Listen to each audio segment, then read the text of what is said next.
वारी संदर्भातल्या विशेष घडामोडी तर आपण पाहणार आहोतच, मात्र सुरुवातीला या क्षणाची मोठी बातमी. नैऋत्य मान्सूनचं महाराष्ट्रामध्ये आगमन झालेलं आहे. दक्षिण कोकणातील काही भाग, दक्षिण मध्य महाराष्ट्राचा काही भाग आणि संपूर्ण गोवा, कर्नाटक, तमिळनाडू आणि आंध्र प्रदेशचा काही भाग यावेळी व्यापला गेलेला आहे. रत्नागिरी, शिमोगा, हसन, धरमपुरी, श्रीहरिकोटामध्ये मान्सून दाखल झालेला आहे.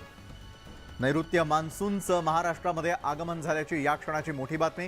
दक्षिण कोकणातील काही भाग या मान्सूननं देखील आता व्यापलेला आहे, तर रत्नागिरी, शिमोगा, हसन, धरमपुरीमध्ये मान्सून दाखल झाल्याची मोठी बातमी. नैऋत्य मान्सूनचं महाराष्ट्रामध्ये आगमन झालेलं आहे, त्यामुळे ज्या ज्या ठिकाणी या नैऋत्य मान्सूनचं आगमन झालेलं आहे त्या ठिकाणी आता मात्र मान्सून दाखल झालेला आहे. त्यामुळे गरमीनं हैराण झालेल्या अनेकांना दिलासा तर मिळालेलाच आहे, तर दुसरीकडे मात्र त्या ठिकाणच्या शेती कामाला देखील येत्या काळामध्ये वेग येण्याची शक्यता, कारण नैऋत्य मान्सूनचं महाराष्ट्रात आगमन झाल्याची मोठी बातमी आपण पाहतोय. दक्षिण कोकणातील काही भाग या मान्सूननं व्यापलेला आहे. रत्नागिरी, शिमोगा, हसन आणि धरमपुरीमध्ये पावसाच्या सरी बरसायला सुरुवात झालेली आहे, कारण मान्सूनचं आगमन त्या ठिकाणी झालेलं आहे.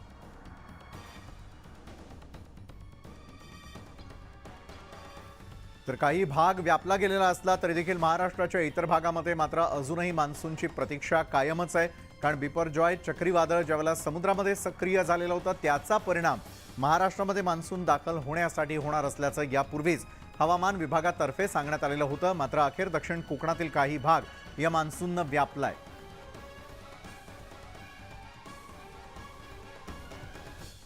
ते यावेळेला अजित पवार यांची सुरू असलेली पत्रकार परिषद थेट जाऊयात. काल मला ती मीटिंग होती 11 वाजता. मी भुजबळ साहेब ज्यावेळेस महाराष्ट्र सदनला मला कळलं भुजबळ साहेब पण आलेत, आम्ही भेटलो त्यावेळेस ते म्हणले मला 12ला बोलवलं. मलाही 12ला बोलवलं होतं मीटिंग मध्ये. कोहली म्हणून तिथं पदाधिकारी आहेत, त्यांचं पत्र होतं. 12ला 10-15 मिनिटं कमी असताना आम्ही गेलो. मीडियाला ह्याच्यातलं काही माहित नसतं. मीडिया लगेचच सांगतो 11 वाजताच्या मीटिंगला अजित पवार हजर नव्हते, नंतर ते आले. अरे मीटिंग ती होती ती पदाधिकाऱ्यांची होती. मी राष्ट्रीय पातळीवरचा पदाधिकारी नाही, मी राज्याच्या पातळीवरचा विरोधी पक्ष नेता.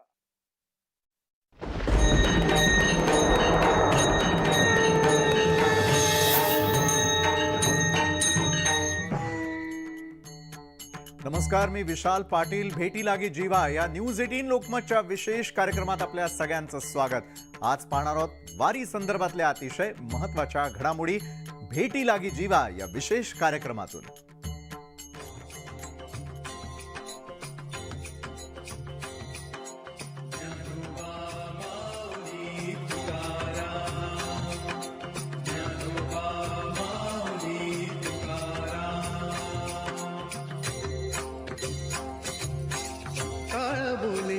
पळीला नाच माझ्या संग, देवाजीच्या दारी आज रंगला भंग. माऊली तुकाराम, ज्ञानोबा माऊली तुकाराम, ज्ञानोबा माऊली तुकाराम, ज्ञानोबा माऊली तुकाराम, ज्ञानोबा माऊली तुकाराम.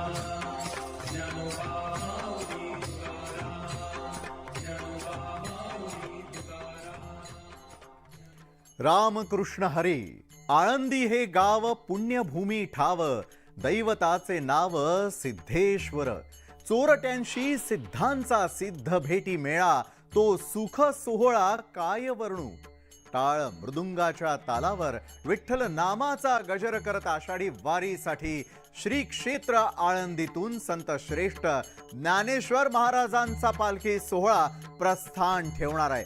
पालखी प्रस्थान सोहळ्यासाठी वारकऱ्यांची मांदियाळी जमलेली असून अलंकापुरी सज्ज झालेली आहे. माऊलींचा पालखी सोहळा गांधीवाडा इथल्या आजोळ घरी आळंदी मुक्कामी असेल, तर उद्या पालखी सोहळ्याची पुण्यनगरीकडे वाटचाल सुरू होईल. 2 दिवसांपासूनच अलंकापुरीमध्ये आषाढी वारीच्या पालखी सोहळ्यासाठी येणाऱ्या वारकऱ्यांची गजबज सुरू झालेली आहे। इंद्रायणीचे दोन्ही काठ भाविकांच्या मांदियाळीनं फुलून गेलेले आहेत, तर राज्याच्या कानाकोपऱ्यातून वारकरी आळंदीकडे येत असतात। आषाढी वारीचे मानकरी, सेवेकरी, विणेकरी, टाळकरी यांचे आगमन अलंकापुरीमध्ये झालेलं आहे। आषाढी वारीसाठी प्रस्थान ठेवण्याचा मंगल सोहळा अनुभवण्यासाठी वारकऱ्यांप्रमाणेच नागरिकांची देखील गर्दी जमू लागलेली आहे।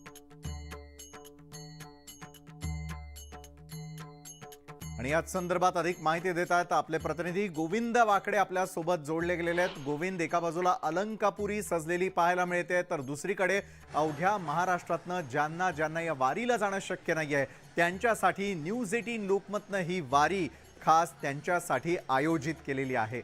आज आळंदीमध्ये काय चित्र पाहायला मिळतंय, पालखी प्रस्थानाला आणखी किती काळ आपण वाट पाहायची? गोविंद, बोला पुंडलिक वरदा हरी विठ्ठल श्री ज्ञानदेव तुकाराम पंढरीनाथ भगवान की जय। माऊली ज्ञानेश्वर महाराज की जय। जगद्गुरु तुकाराम महाराज की जय। विशाल, हे भारावलेलं वातावरण आहे आता, आणि ज्या पद्धतीने संपूर्ण महाराष्ट्र मान्सून दाखल होण्याची वाट बघत होता तो आज दाखल झालाय, आणि तशीच वाट आतुरतेने पाहते की ही पालखी प्रस्थान सोहळा कधी माऊलीची जी पालखी आहे कधी प्रस्थान ठेवते।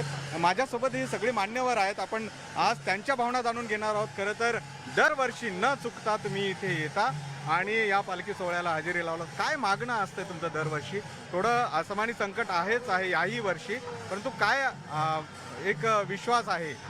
माऊली महावैष्णव ज्ञानोबारायांच्या पालखी प्रस्थानासाठी दरवर्षी इथे येण्याचा योग आईवडिलांच्या पुण्यामुळे आम्हाला मिळाला आहे। आमचं वारकरी संप्रदायाचं घर आहे, आणि स्वाभाविकपणे माझा स्वतःचा हा अनुभव आहे की इथे आजच्या दिवशी येणं म्हणजे एक वेगळी ऊर्जा घेऊन जाणं आहे। त्यामुळे आजच्या दिवसाच्या निमित्ताने मी महाराष्ट्राच्या 13.5 कोटी जनतेच्या वतीने माऊलींच्या चरणी वंदन करून आशीर्वाद मागणार आहे। हा आता कोकणाच्या उंबरठ्यावर आलेला मान्सून पाऊस हा उभ्या महाराष्ट्रामध्ये येऊ दे। 13.5 कोटी जनतेच्या गोर गरीब दीन दलित शोषित पीडित तळागाळातल्या शेवटच्या शेतकऱ्याचं कल्याण करू दे। माऊली तुमची ही प्रार्थना नक्की ऐकतील, परंतु शासनाचे प्रतिनिधी म्हणून मी तुम्हाला इथे समजतो तुमची उपस्थिती। मागील अनेक वर्षापासून इंद्रायणीच्या प्रदूषणाचा प्रश्न आहे, त्यासाठी सुद्धा तुम्ही साकडं घालून तो प्रश्न तडस लावणार आहे। आपल्याला कल्पना असेल की याच्या अगोदर मी आळंदीला येऊन गेलो होतो, ज्यावेळेस या विषयासाठी काम करणाऱ्या काही चांगल्या कार्यकर्त्यांनी आंदोलन केलं होतं, आणि त्यानंतर माननीय देवेंद्र फडणवीस साहेबांनी या विषयाच्या संबंधातली एक बैठक घेतली, आणि आम्ही हा निर्णय करत चाललो आहे हळूहळू। केवळ इंद्रायणी, केवळ चंद्रभागा करून चालणार नाही।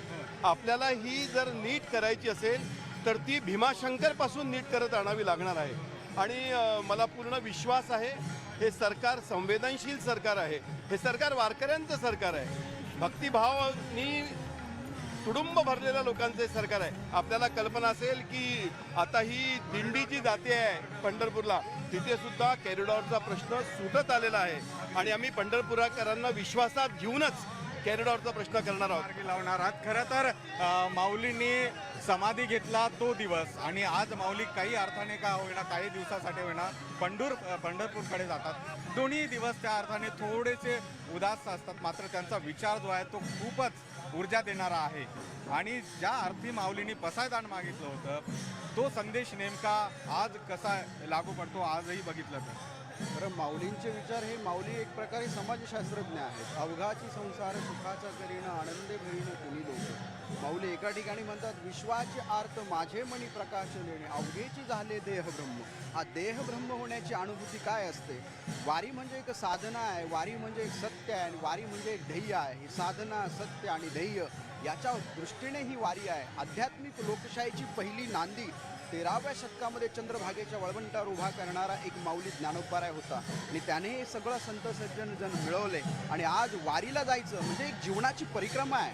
वारी म्हणजे आमचा सुरुवात आहे आणि पांडुरंगाचं जे दर्शन आहे वारीचा जो शेवट होतोय तसा जीवनाची सुरुवात आणि शेवट वारीमध्ये आलेला प्रत्येक अनुभव आपल्याला विचार करायला, चिंतन करायला, शरीरशास्त्र, मानसशास्त्र, समाजशास्त्र, विज्ञान, तत्वज्ञान या सगळ्या अंगाने वारी महत्त्वाची आहे. कारण माऊली म्हणतात आता पै माझेनी एक अंशे हे जग व्यापिले असे या लागी भेदू सांडुनी सरिसे साम्य भज. माऊलींनी समाधी घेतली पण आमच्या वारकऱ्यांचा ठाम विश्वास आहे माऊली इथे आहेत. क्वांटम कॉस्मॉलॉजी, कॉस्मिक एनर्जी या समाधीस्थळी आहे. आज माझा ज्ञानोबा आहे, माझे माऊली आज पांडुरंगाच्या भेटीला निघालेत. माझं कारुण्य माझ्या सगळ्या वारकऱ्यांच्या हृदयी भरून आणि आलं. अर्थात तो त्यांचा विचार सुद्धा आपल्यामध्ये ते अंश म्हणून ते आहेत. परंतु तुषारजी जर बघितलं तर कुठेतरी धार्मिक तेढ निर्माण करण्याचा प्रयत्नही केला जातो. सध्या जर परिस्थिती बघितली तर असं अशांना काय आव्हान कराल, कारण की माऊलीची ही वारी समतेचा संदेश देते. निश्चितच माऊलीची वारी म्हणजे अवघाची संसार सुखाचा करीण आनंदे भरीण तिन्ही लोक जाईन गे माये तया पंढरपुरा भेटेन माहेरा आपुलिया. परब्रह्म पांडुरंगाकडे समतेचा संदेशच नव्हे तर तिन्ही लोकात आनंद भरण्याची संकल्पना विश्वमाऊली ज्ञानोबा रायांची आणि तोच संदेश देणारी ही महाराष्ट्राची महान वारीची परंपरा आहे. महाराष्ट्रातल्या ज्या काही लोकांनी हा प्रयत्न धार्मिक तेढ निर्माण करण्याचा चालवलेला आहे त्यांनी माऊली ज्ञानोबा रायांकडनं आणि जगद्गुरू तुकोबा रायांकडनं हे शिकावं की महाराष्ट्राची ही परंपरा नाही. थोड्या काळासाठी किंवा आपण सत्तेतनं बाहेर गेलो म्हणजे राज्य अशांत करायचं आणि धार्मिक तेढ निर्माण करायची हे योग्य नाही. आपण माऊलींचा वारसा नाही. विचार जपला पाहिजे. विशाल, मी आता आपले कॅमेरामॅन अनिकेत यांना सांगतो की इथे पावल्या खेळायला सुरुवात झालेली आहे. दिंड्या ज्या मानाच्या आहेत नक्कीच. त्या आता इथे आलेल्या आहेत आणि जो जयघोष आहे त्यांच्याकडनं जो गजर केला जातो तो आपण बघतो आहात. इथे फुगडीचे खेळ सुद्धा ही सगळी जी मंडळी आहे ते फेर धरताना दिसते आहे. आणि हा आनंद जो अलौकिक आहे, अवीट आहे, जो कुठेही आपल्याला अनुभवता मिळत नाही, तो केवळ या माऊलींच्या दारामध्ये दरवर्षी अनुभवाला मिळतो. आणि हे या माऊलीच्या पालखी सोहळ्याचा महात्म्य आहे, मोठेपण आहे. इथून हाच विचार घेऊन सगळे वारकरी पुढे 15 दिवस 200 ते 250 किलोमीटर पायी चालत जातात, आध्यात्मिक कर्तव्य निभावतात. एवढंच नाही तर जे माऊलीने विचार दिलेले आहेत ते विचार अंमलात आणतात, अंगीकारतात. जयाची या द्वारे सोन्याचा पिंपळ अंगी यायचे बळ रेडा बोले अशी महती जी आहे ते कैवल्य साम्राज्य चक्रवर्ती महाराज ज्ञानेश्वर माऊलीची सांगितली जाते. त्यांचा हा पालखी सोहळा जो आहे तो केवळ महाराष्ट्राचा नाही तर उभ्या जगाचं वैभव आहे असं म्हणता येईल. विशाल, खरोखर एक गोविंद, ज्या प्रकारे आता पावलं खेळायला त्या ठिकाणी सुरुवात झालेली आहे त्याची देखील एक महती आहे आणि त्याचं देखील एक महत्त्व आहे. कारण ज्या वेळेला वारीला सुरुवात होत असते त्यावेळेला पाऊले खेळणं असेल, त्याचबरोबर झेंडे उंचावणं असेल, अशा अनेक पारंपरिक गोष्टी आपल्याला वारीच्या निमित्तानं दरवर्षी पाहायला मिळत असतात. गोविंद, ज्या वेळेला आपण पाहतो की या ठिकाणी कुठल्याही प्रकारचा लिंगभेद नसतो, कुठलीही उच्च नीच अशा प्रकारची जाती व्यवस्था नसते, सगळे एकत्र येतात आणि केवळ आपल्या माऊलीचा ध्यास घेऊन पुढे जाणं त्या ठिकाणी पसंत केलं जात असतं. आज त्या ठिकाणी असलेले जे पालखी प्रस्थान आहे त्याला किती वेळ शिल्लक राहिलेला आहे? पालखी प्रस्थान झाल्यानंतर येत्या काळातील महाराष्ट्रामधला हा संपूर्ण प्रवास कशा प्रकारे असेल?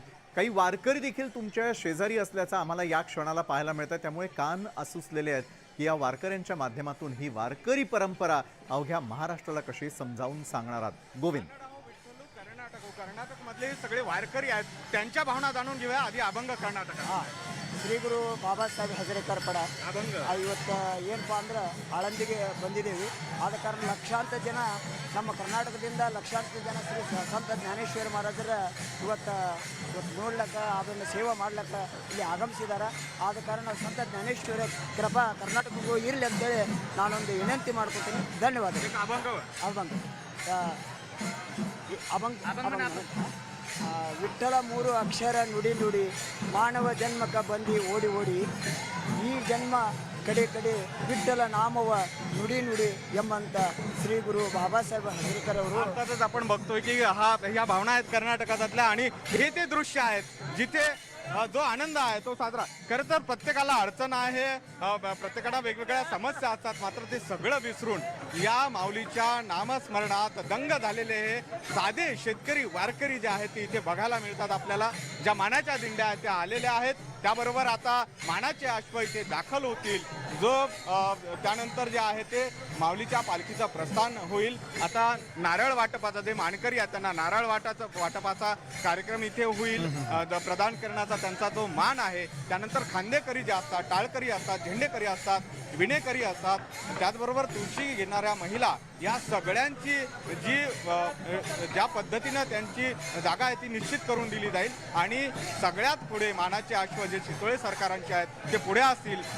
पालखीची मंदिर प्रदक्षिणा होईल आणि त्यानंतर नाजोळ घरामध्ये आजच्या दिवस पालखीचा मुक्काम असेल. परंतु काही क्षणातच महाराष्ट्राला, देशभरातील वारकऱ्यांना, भक्तांना ज्याची आतुरतेने जे वाट पाहत होते तो पालखी सोहळा इथेच आता थोड्याच वेळात प्रस्थान ठेवेल. विशाल, नक्कीच प्रस्थानाचे हे दृश्य आणि त्या ठिकाणी सुरू असलेले सगळे कार्यक्रम आपण न्यूज 18 लोकमतच्या माध्यमातून महाराष्ट्रातल्या जनतेपर्यंत पोहोचवणार आहोत.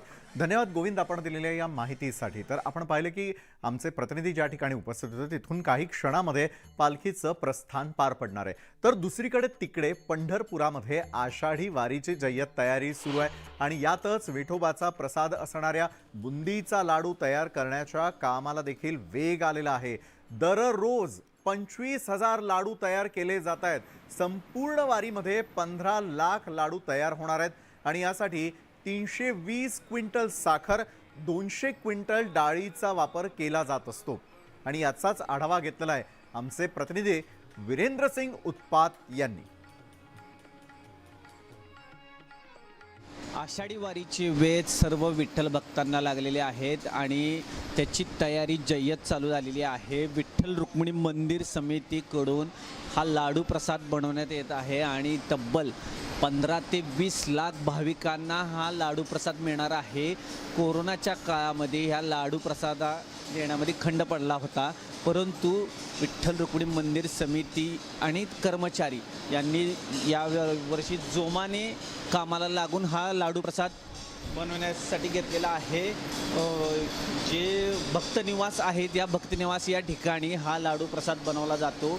येणाऱ्या प्रत्येक भाविकाला चांगल्या प्रतीचा लाडू प्रसाद मिळावा याचा प्रयत्न विठ्ठल रुक्मिणी मंदिर समितीकडून करण्यात येत आहे. देणगी मूल्य 20 रुपये आहे आणि 140 ग्रॅमचे हे 2 लाडू जे हे विठ्ठल भक्तांना मिळणार आहेत. प्रचंड प्रमाणात यावर्षी विठ्ठल भक्त हजेरी लावणार आहेत पंढरपूरमध्ये आणि त्यांच्यासाठी हा लाडू प्रसाद, गोड प्रसाद मिळणार आहे. अशी पूर्णपणे तयारी विठ्ठल मंदिर समितीने केलेली आहे. पंढरपूरहून वीरेंद्र सिंह उत्पात, न्यूज 18 लोकमत. तर दिवसाला 25,000 लाडू आणि अशाच प्रकारे येत्या काळामध्ये 15 ते 20 लाख भाविकांना हा प्रसाद देण्याची सोय करण्यात आलेली आहे. ज्ञानेश्वर महाराजांनी भिंत चालवण्याची आख्यायिका सांगितली जाते आणि ही आख्यायिका आळंदीमध्ये ज्या ठिकाणी घडली ते ठिकाण आजही बघायला मिळतं. मात्र ज्ञानेश्वर माऊलींनी खरंच भिंत चालवली होती का? या आख्यायिकेमागं नेमका कोणता वैज्ञानिक आणि आध्यात्मिक दृष्टिकोन आहे याबद्दल सांगतायत आमचे प्रतिनिधी गोविंद वाकडे. हरली चांगयाची भ्रांती. हरली चांगयाची भ्रांती म्हणत असताना काय म्हणतात माऊली? चालविली जड भिंती, हरली चांगयाची भ्रांती. असे म्हणजे अहंकार रूपी जी माणसाला असतो तो म्हणजे त्याचं हरण केलं माऊलीने त्या रूपात मध्ये. चांगदेव महाराज एवढे 1400 वर्ष जेवण होतं, थोडा अहंकार झाला त्यांना, त्यामुळे त्यांची चालवली जड भिंती, हरली चांगयाची भ्रांती. भ्रांती म्हणजे हरण, आपल्या अहंकाराचं हरण केलं, गर्वाचं हरण केलं थोडं. आणि आपल्याला ही जी सोहळा आहे किंवा वारी आहे अहंकार दूर ठेवायला सांगते, ही शिकवण देते. बरोबर आहे की, बरोबर आहे. अहंकार, त्याग, मत्सर ही पूर्ण वारीतून बाजूला ठेवावी माणसाने, ही शिकवण पहिल्यापासून आहे वारी. लोभ, मदमत्सर आणि अहंकार जी आहे ही जी सगळी रूपं आहेत किंवा ज्यामुळे माणसाला अहंकार जो चढतो ती सगळा अहंकार बाजूला ठेवून या वारी सोहळ्यामध्ये ही सगळी मंडळी सामील होत असतात आणि वारी सोहळ्यामध्ये हे सगळ्या शिकवणी मिळत असतात. ही भिंत चालवली ते ठिकाण आजही आळंदीमध्ये आहे आणि इथे येऊन अहंकार रूपी जे राक्षस आहे त्याचा इथे ते सोडण्याचं काम इथे ही सगळी मंडळी करत असतात. अहंकार इथेच टाकून सगळे भेदभाव विसरून ही सगळी मंडळी पुढे मार्गस्थ होत असतात. बोला श्री ज्ञानदेव तुकाराम, पंढरीनाथ भगवान की जय. माऊली ज्ञानेश्वर जर्नलिस्ट अनिकेत होलमसह गोविंद वाकडे, न्यूज 18 लोकमत, आळंदी. प्रधानमंत्री मोदी जी के वजह से 11वें नंबर से 5वें नंबर पे आई है और $5 ट्रिलियन का जो टारगेट रखा है उन्होंने, ये बहुत बड़ी अपने आप में बड़ी अचीवमेंट है. इसलिए आने वाले चुनाव में मैं तो कहूँगा कि अब तक के सारे रिकॉर्ड जो है लोकसभा चुनाव में आदरणीय मोदी जी के नेतृत्व में टूट जाएंगे और सब रिकॉर्ड टूट के बहुत ही थम्पिंग मेजोरिटी से लोकसभा चुनाव मोदी जी के नेतृत्व में जीतेंगे. जम्मू कश्मीर में भी लोग चुनाव चाहते हैं. अब ठीक है, सब जगह जो भी है प्रधानमंत्री जी निश्चित रूप से इसके बारे में निर्णय लेंगे. सिन्हा साहब यहाँ पर है. श्रीकांत जी ने कुछ कहा है कि कुछ लोकल लीडर नहीं, वो छोटी बात थी, वो खत्म हो गई. वो महाराष्ट्र प्रदेश के अध्यक्ष भारतीय जनता पार्टी के आदरणीय बावनकुळे जी ने उसके ऊपर एक्सप्लेनेशन दिया है, तो मुझे और बोलने की आवश्यकता नहीं लगती है. Thank you very much sir. Thank you.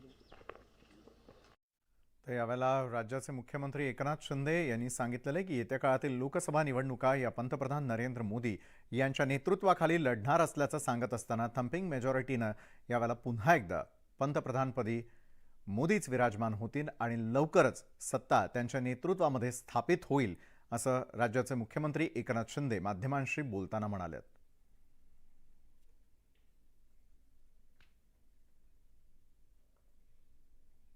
राष्ट्रवादीचे सर्वेसर्वा शरद पवार यांनी खासदार सुप्रिया सुळे यांची पक्षाच्या राष्ट्रीय कार्यकारी अध्यक्षपदी नियुक्ती केलेली आहे. तसंच त्यांच्यावर महाराष्ट्राचीही जबाबदारी देण्यात आलेली आहे. त्यामुळे सुप्रिया सुळे कुणाला रिपोर्टिंग करणार अशी चर्चा रंगत असताना स्वतः सुप्रियाताईंनीच मी प्रफुल्ल पटेल आणि शरद पवार यांना रिपोर्ट करणार आहे, तर राज्यात छगन भुजबळ, अजितदादा आणि जयंत पाटील यांना रिपोर्ट करणार असल्याचं स्पष्ट केलं. याशिवाय त्यांनी घराणेशाहीच्या आरोपांपासून ते अजित पवार यांच्या नाराजीपर्यंतच्या प्रश्नांची उत्तरं देखील दिली आहेत.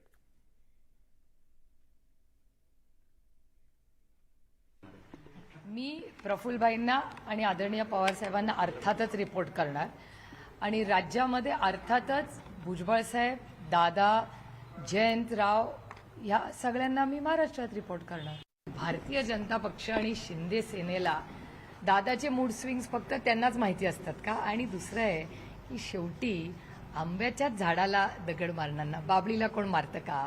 त्याच्यामुळे दादावर टीका करून राष्ट्रवादीवर टीका केल्याशिवाय भारतीय जनता पक्षाला दुसरा मार्गच नाहीये ना. माझा ज्या घरात जन्म झाला त्याचा मला सार्थ अभिमानच आहे. म्हणून जेव्हा मला 1 नंबरचं रँकिंग मिळतं देशामध्ये, तेव्हा माझे वडील मला सगळ्यात 1 नंबरनी पार्लमेंटमध्ये पास करत नाहीत. Let data speak for itself ना. म्हणजे मी शरद पवारांची मुलगी आहे म्हणून मी पार्लमेंटमध्ये पहिली येते का देशात? नाही. ते तिथे बसणारे जे प्रिन्सिपल आहेत ते तर माझे वडील नाहीत. त्याच्यामुळे जेव्हा मला संसद रत्न मिळतं सातत्याने, तेव्हा तुम्हाला घराणेशाही दिसत नाही. सोयीप्रमाणे आमची घराची दिसते. Let's go by performance and data. Ulhasnagar शहरामधून जाणाऱ्या कल्याण बदलापूर या राज्य महामार्गावरील पार्किंगची समस्या डोकेदुखी ठरते आहे. या महामार्गाच्या दोन्ही बाजूंना कार विक्रेते, गॅरेज चालक, दुकानदार थेट महामार्गाच्या अर्धा रस्ता पार्किंगनं व्यापून टाकतात आणि त्यामुळे या भागात कायम वाहतूक कोंडी असते. उल्हासनगर शहरातला मुख्य रस्ता पार्किंग गेलेल्या वाहनांनी असा व्यापून गेलाय. पार्किंग केलेल्या गाड्यांमुळे दुपदरी रस्ता अक्षरशः चिंचोळा बनलाय. वाहन विक्री करणाऱ्या दुकानदारांकडून आणि गॅरेजवाल्यांकडून वाहनं रस्त्यावरच उभी ठेवली जातात आणि परिणामी शहरात कायमची वाहतूक कोंडी असते. अर्ध्यापेक्षा जास्त प्रमाणात पार्किंग असल्यामुळे नागरिकांना आम्हाला येण्या जाण्याला प्रचंड त्रास होत आहे. त्यामुळे महानगरपालिकेने एक नियमावली बनवून पार्किंगची व्यवस्था या शहरामध्ये होणं गरजेचं आहे, जेणेकरून येणाऱ्या जाणाऱ्यांना कुठलाही त्रास होणार नाही. महानगरपालिका प्रशासन एक दिवस कारवाई करतं आणि इतर दिवस मात्र बघ्याची भूमिका घेतं. वाहतूक कोंडीवर उपाय म्हणून उल्हासनगर शहराला बायपास करणारा एक उड्डाणपूल बांधावा अशी मागणी माजी आमदारांनी केली आहे. अगर एक बार ब्रिज बन जाएगी तो वहाँ पे ट्रैफिक कम होगी. जिसको भी अगर कल्याण से अंबरनाथ जाना है तो एकदम ऊपर ब्रिज से ऊपर से चला जाएगा, तो फिर नीचे ट्रैफिक भी कम हो जाएगी. ऐसा मेरा पूरा प्रयास चालू है. उड्डाणपूल जेव्हा होईल तेव्हा होईल, किमान रस्ता व्यापणारी वाहनं जरी हटवली तरी उल्हासनगरकरांची या वाहतूक कोंडीमधून निश्चित सुटका होईल. गणेश गायकवाड, न्यूज 18 लोकमत, उल्हासनगर. अहमदनगर, छत्रपती संभाजीनगर, कोल्हापूरमध्ये अफजल खानाच्या मुद्द्यावरून वाद पेटलेला असताना नवी मुंबईमध्ये एका मुस्लिम तरुणानं आपल्या व्हॉट्सॲप स्टेटसवर अफजल खानाचा फोटो शेअर केल्याची घटना घडली. तर या प्रकरणी मध्यरात्री हिंदू संघटनांनी वाशी पोलीस ठाण्यामध्ये जाऊन तक्रार केल्यानंतर पोलिसांनी संबंधित तरुणाला ताब्यात घेऊन गुन्हा दाखल केलेला आहे. या प्रकरणी तरुणाची अधिक चौकशी सुरू आहे.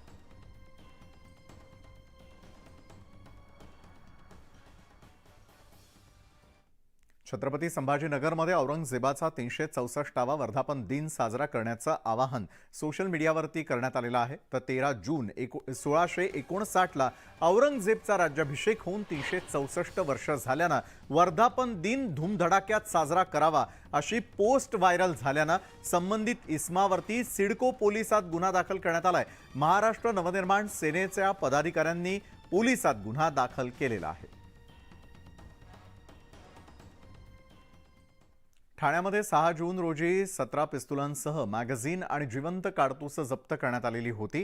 ठाण्यातील या शस्त्रसाठ्याचं कनेक्शन थेट विदर्भात सातपुड्याच्या पायथ्याशी सापडलंय. याआधी अनेकदा देशी पिस्तुलांची तस्करी इथून झाल्याचं समोर आलेलं आहे आणि त्यामुळे मुंबई ठाण्यामध्ये शस्त्र पुरवठादार म्हणून आता बुलडाणा जिल्हा उदयास येतोय का अशी चर्चा सुरू झाली आहे.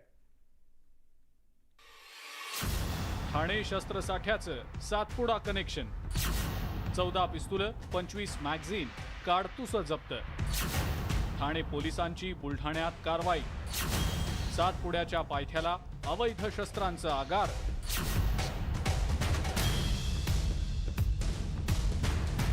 ठाण्यामध्ये 6 जून 2023ला ठाणे पोलिसांच्या क्राईम ब्रांचनं केलेली ही कारवाई. 1-2 नव्हे तर तब्बल 17 रिव्हॉल्वर्स पोलिसांनी जप्त केले. या कारवाईमध्ये 2 आरोपींनाही अटक केल्यानंतर या अवैध पिस्तूल बुलढाण्यातनं आल्याचं समोर आलेलं आहे आणि त्यानंतर ठाणे पोलिसांनी बुलढाणा जिल्ह्यातल्या सोनाळा पोलीस स्टेशन हद्दीमध्ये कारवाई केली आहे, ज्यात टुनकी गावातून एका महिलेच्या घरातून तब्बल 14 पिस्तूल, 25 मॅगझिन आणि 8 जिवंत काडतूस जप्त करण्यात आली. त्या आरोपीच्या बहिणीच्या घरी त्याला माहीत न होता यांनी जवळजवळ 14 शस्त्र त्या ठिकाणी लपवून ठेवलेली होती, तीही आपण हस्तगत केली. असं मोठ्या प्रमाणात शस्त्रसाठा या ठिकाणी आपण हस्तगत केलेला आहे. याच्यामध्ये जवळजवळ टोटल 17 पिस्टल्स, 12 जिवंत काडतुसे आणि जवळजवळ प्रत्येक पिस्टल मागे 2 मॅगझिन असा मोठा शस्त्रसाठा आपण जप्त करण्यात यशस्वी झालेला आहे. एक उत्कृष्ट कामगिरी गुन्हे शाखेमार्फत करण्यात आलेली आहे. जिल्ह्यातनं अवैध शस्त्रांचा पुरवठा होत असतानाही बुलढाणा पोलिसांना कानोकान खबर लागली नाही. त्याउलट ठाणे पोलिसांनी बुलढाण्यात येऊन शस्त्र तस्करांवर कारवाई केल्यानं बुलढाणा पोलिसांच्या इब्रतीची लक्तरं पुन्हा एकदा वेशीवर टांगली गेलेली आहेत. गुन्हेगारी प्रवृत्ती लोकांना, अंडरवर्ल्डच्या लोकांना सोनाळा परिसरामधून बंदूक आणि त्याचबरोबर पिस्टलचा या ठिकाणी वाटप होतो का, हाही खरा प्रश्न या ठिकाणी आता तपासादरम्यान समोर येणार आहे. एका महिलेच्या घरामधून 14 पिस्टल आणि 25 मॅगझिन एवढ्या मोठ्या प्रमाणात सापडलेला शस्त्रसाठा, त्यामुळं राज्यातच नव्हे तर बुलढाणा जिल्ह्यामध्ये देखील आता खळबळ माजली आहे. विशेष म्हणजे बुलढाणा जिल्ह्यातल्या सातपुड्याच्या पायथ्याशी असलेल्या याच भागातून अनेकदा देशी पिस्तुलांची तस्करी उघड झाली आहे. त्यामुळे आता सातपुड्याच्या पायथ्याची टुनकीसारखी गावं मुंबईतल्या गुंडांना शस्त्र पुरवठा करणाऱ्या माफियांचं हब बनतायत का असा प्रश्न आता उपस्थित होतोय. राहुल खंडारेसह ब्युरो रिपोर्ट, न्यूज 18 लोकमत. सांगलीमध्ये अवैध शस्त्रविक्री करणाऱ्या आरोपीच्या पोलिसांनी मुसक्या आवळलेल्या आहेत. विटा पोलिसांनी ही कारवाई केली आहे. पोलिसांना माहिती मिळताच सापळा रचून कारवाई करण्यात आली. यात आरोपी जवळून 17 तलवारी हस्तगत करण्यात आलेल्या आहेत. तर या प्रकरणी गुन्हा दाखल झालेला असून अधिक चौकशी सुरू आहे. आळसंद मार्गे आरोपी एका पोत्यातून तलवारी घेऊन जात होता आणि यावेळी पोलिसांनी त्याला अटक केली आहे.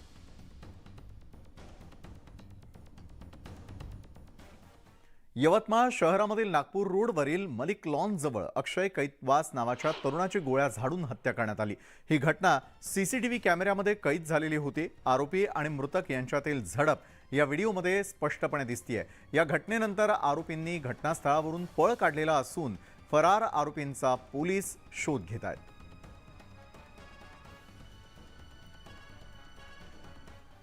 जळगावच्या चोपडामध्ये मान्सूनपूर्व कामांना आत्ता वेग आलेला आहे आणि त्यासाठी शेतकऱ्यांनी अत्याधुनिक यंत्राची कास धरलेली आहे। शेतमजुरांची वाढती रोजंदारी शिवाय वेळेवरती शेतमजूर उपलब्ध होत नसल्यानं पर्याय म्हणून शेतकरी पेरणी यंत्र आणून त्याद्वारे पेरणी करत असल्याचं दिसून येत आहे। शेती यंत्राद्वारे कमी खर्चात आणि कमी वेळात पेरणी करता येऊ शकते असं पेरणी यंत्राद्वारे चोपडा तालुक्यातील लासूर इथल्या प्रगतशील शेतकरी विश्वास पाटील यांनी बाजारातून आणून आपल्या शेतात मका हे वाण पेरणी करताना ते या व्हिडिओमध्ये स्पष्टपणे दिसतात।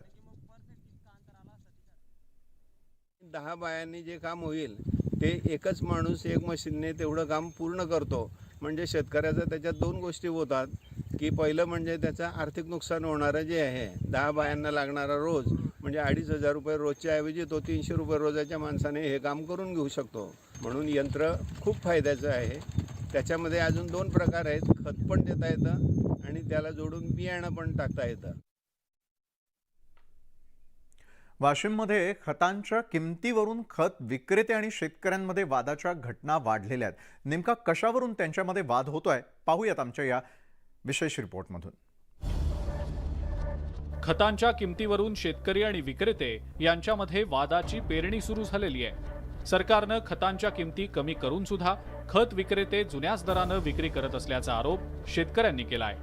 केंद्र सरकारनं 3 दिवसांपूर्वी खतांच्या किमती 150 ते 200 रुपये प्रति बॅग कमी केल्याचे मेसेजेस दाखवत शेतकरी त्याच दरानं विक्री करण्याची मागणी करतायत। माझी सरकारला विनंती आहे की साहेब तुम्ही सरळ किमान जाहीर तर केलं पण आपल्या अधिकाऱ्याला किमान पत्र काढून किंवा आदेश देऊन या किमतीवर कृषीधारकांना किंवा अधिकाऱ्यांना सूचना द्याव्या की हे दर कमी करून शेतकऱ्यांना कमी किमतीने खत विक्री करा। जुन्या किमतीत खतांची खरेदी केलेली असल्यानं ती कमी किमतीत विकता येत नाहीत। तसंच याबाबत शासकीय आदेशही मिळालेला नसल्याचं विक्रेत्यांनी सांगितलंय। तर जास्त दरानं खतांची विक्री झाल्यास कारवाई करू असं प्रशासनानं स्पष्ट केलंय। किंवा तुम्ही जे भाव कमी केले शासनानं त्या कमी भावात विक्री करावं अशा प्रकार कुठल्याच आम्हाला सूचना नाहीत। मग अशा प्रकारे जर कास्तकाराला वेटीस धरून सरासरी समजा फसवणूक आहे। जर केंद्र शासन म्हणते की बाबा मी खताचे भाव कमी केले परंतु जो शेतकरी आहे त्यांना तो भाव मिळतच नाही। सध्याचे जो चालू भाव आहे त्याच भावानं पूर्ण खरेदी चालू आहे। रासायनिक खताच्या किमती कमी झालेल्या आहेत असं समाज माध्यमावर प्रसारित केलं जात आहे। तर सध्या तरी असं काहीही आदेश नाही आहेत। जेव्हा असे आदेश प्राप्त होतील त्या क्षणी त्याच्यावर इम्प्लिमेंटेशन केलं जाईल। त्यामुळे याबाबत कोणीही संभ्रम ठेवू नये। मागील ज्या खताच्या किमती आहेत त्याच कायम आहेत। वाशिम जिल्ह्यातल्या शेतकऱ्यांमध्ये खतांच्या किमती संदर्भात निर्माण झालेला हा जो संभ्रम आहे तो संभ्रम कृषी विभागानं दूर करण्याची गरज निर्माण झाली आहे। किशोर गोमासे, न्यूज 18 लोकमत, वाशिम।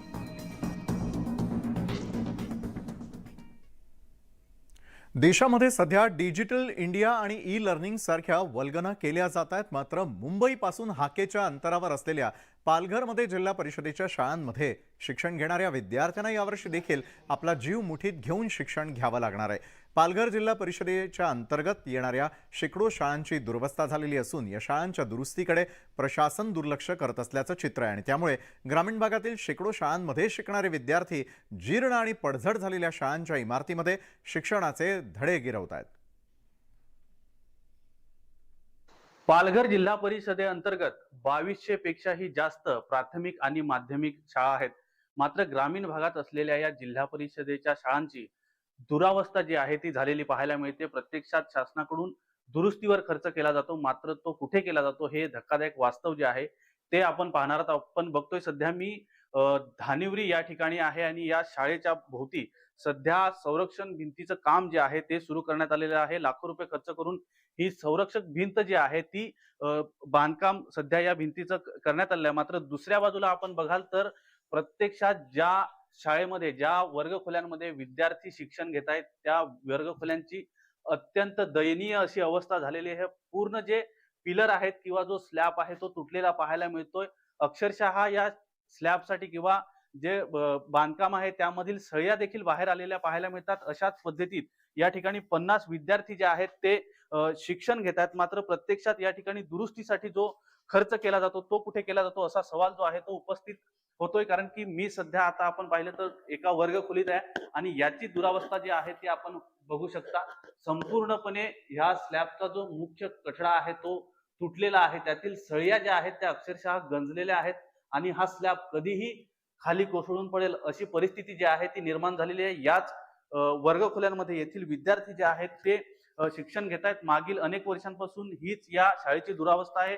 ही दुरावस्था जी आहे ती जिल्ह्यातील अनेक शाळांची आहे. मात्र प्रत्यक्षात शासन असेल किंवा जिल्हा परिषद असेल ती कुठेतरी या सगळ्याकडे दुर्लक्ष करताना पाहायला मिळते. न्यूज 18 लोकमतसाठी राहुल पाटील, पालघर. जून महिन्याचा पहिला आठवडा संपला तरी राज्यामध्ये मान्सून दाखल न झाल्यानं शेतकऱ्यांची चिंता वाढली आहे. मान्सूनचं आगमन रखडल्यानं नंदुरबार जिल्ह्यातील अनेक भागात पेरण्या खोळंबल्यात. इथे सर्वात जास्त मिरचीचं उत्पादन घेतलं जातं. मिरची लागवड उशिरानं केल्यास तिची होणारी वाढ आणि तिला मिळणारा भाव याचा ताळमेळ बसत नसल्यानं शेतकऱ्यांची चिंता वाढली आहे. अनेक विहिरींनी तर आता तळ गाठलेला असला तरी देखील शेतकरी ड्रीपच्या साह्यानं मिरची लागवडीसाठी घाई करताना दिसतात. आता आमचं हे शेती आम्ही करतोय पण आमचे खर्च किती जातोय, खर्चाला आम्हाला निसर्ग साथ देत नाही. मागच्या वेळेस आमचं भरपूर नुकसान झालं. त्याच्यामध्ये कोरोना काळ बी आला, त्यामध्ये बी आमचं नुकसान झालं. आता मजुरीचा बी भाव वाढला, खताचा बी भाव वाढला, डिझेलचे बी भाव वाढताय. आम्हाला पुरवडत नाही. पण आमच्या वाडावडीलचे शेती आहे 13 एकरचे, मला पावसाची वाट पाहावं लागेल. पाऊस आला नाही तर मी सोयाबीन 13 एकर कसं काय पेरू शकेल. ग्रामीण महाराष्ट्रामध्ये पाणी टंचाईनं भीषण स्वरूप धारण केलेलं आहे. कोट्यवधी रुपयांच्या खर्चानंतरही ग्रामीण भागात महिलांना हंडाभर पाण्यासाठी वणवण फिरावं लागतंय.